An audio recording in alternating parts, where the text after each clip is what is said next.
Hey, so basically, the last few hours, off and on, been thinking about what's going to go on with Luna here, what I'm going to do with my position. And it's the first article I found that actually mentioned what I was worried about.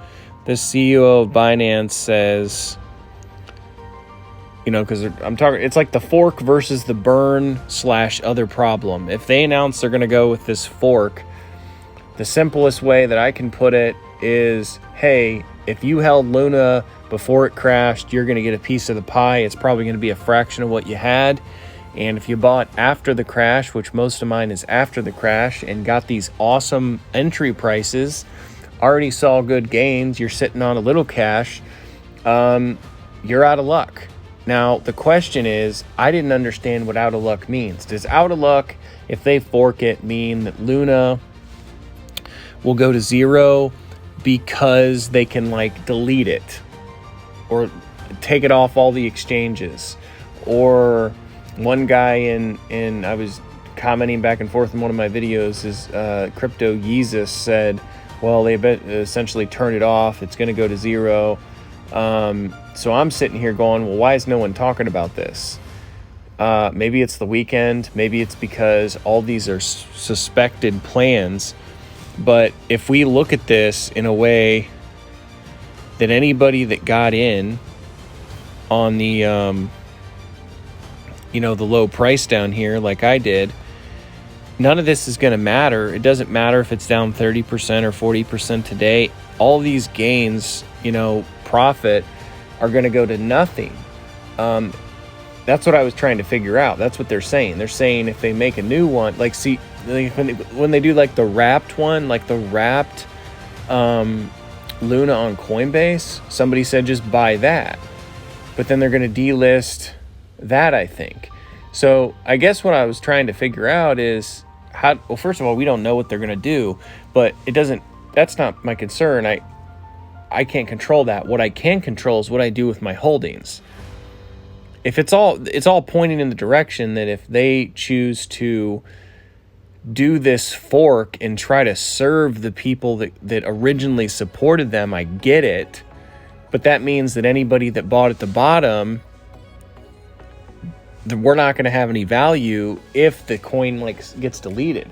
I thought if they did a 2.0 or a new version, we can just sit here like peasants and trade the penny stock version of Luna, which means my holdings would honestly probably increase over time, because it might take a hit short term, but the media in itself is going to draw people in to get Luna. And if they can't get the Luna that's issued to the old holders, they're going to want a piece. It's kind of like the meme coins, like the Dogecoin, like when they were doing Super Bowl ads, just because it's just the very fact that the Luna would be in the news would cause people to find Luna if it didn't get delisted, and then they would buy.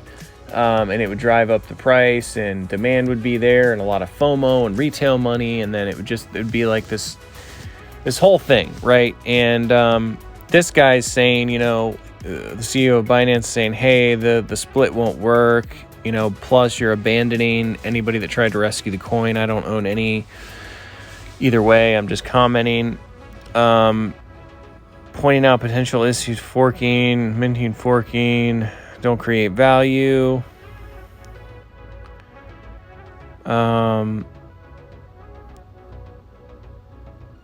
Okay. So, okay, I'm literally, this is like a fork in the road, no pun intended, that the possible fork in Luna. I'm literally sitting here on some profits that are pretty good for me. And am I going to look back and basically say, hey man, you should have taken those profits because they went to zero and within a second, of them announcing what's going on, or saying, man, you could have taken those, you shouldn't have taken those gains because they didn't end up forking, they didn't end up doing this, they did something new they've never done before because this has never happened before like this, and your holding that you might have cashed out for a little bit of cash is worth life-changing money now because of this. I don't know what I'm going to look back and see.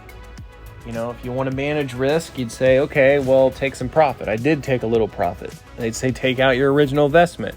I already did that.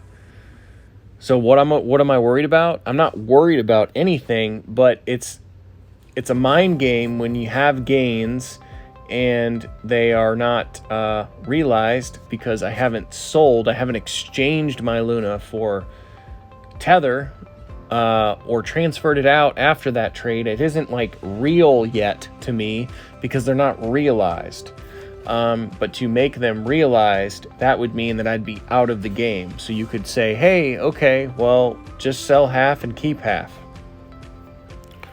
What can I live with? Can I live with looking back that my half that might have been worth, like, simple math, $1, and now it's worth $500, $300? I mean, are we going to be looking at those kind of gains? I don't know. Somebody had a gun in my head right now, and they said, what the hell are you going to do, and what do you think's going to happen? Well, I think that the CEO of Luna, or Terra Luna, or whatever the hell the company holding, like, he's probably going to try to please the investors and the early holders, and if they do the fork, they all get a piece. It's like, to me, maybe it's not correct, but it's like, hey, like, you're getting pre-issued stock at pennies on the dollar, and then because no one can really get it, it's going to drive the price up. I also read that they suspected if they did the fork that original or the investors would immediately dump it just because of kind of what happened, because there's people out there that are hurting, right? If you bought in at the top and you lost all your you lost all your money. I believe the most dramatic way that this could work out is Luna will hover, and then there'll be an announcement, hover around where it's at. There'll be an announcement of like version 2 of the fork talk or the reset, but it won't be official news. It'll be, we're looking into this, but then the news will take it and run with it, and it'll crash the price, and then they'll look into it, whether that's in quotes like fake or not, and then they'll keep playing the narrative, and they'll drive the price maybe, I don't know, down as far as it was, but really, really far. And then instead of doing the fork, they'll just, the big time investors will come in and buy it all up.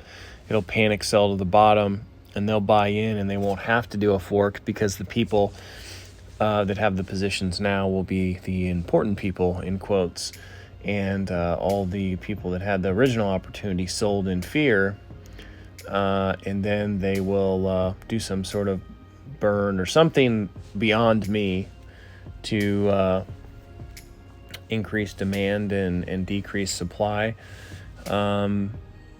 and then the money will have exchanged hands again. It'll be out of the scared FOMO money or the gains like me, pressured to sell. They'll have the money, then they'll drive the price up, and there'll be no fork, and there'll be no reset, and they'll be rich again.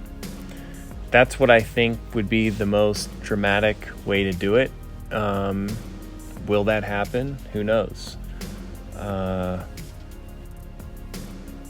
What am I going to do with the gun in my head, like I said?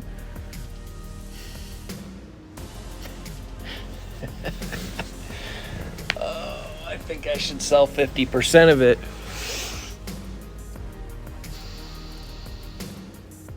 50% of the big gains.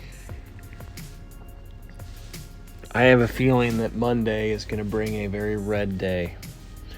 I feel like whatever I have in gains now will be less than half on Monday, and by Tuesday it'll be worth a quarter or 10%, and I'll be smacking myself because it's not just the money that you'd be taking off the table. If it does not fork before it shoots up, you would have more money to invest at the bottom. So it's kind of a mind fuck here. What do you think?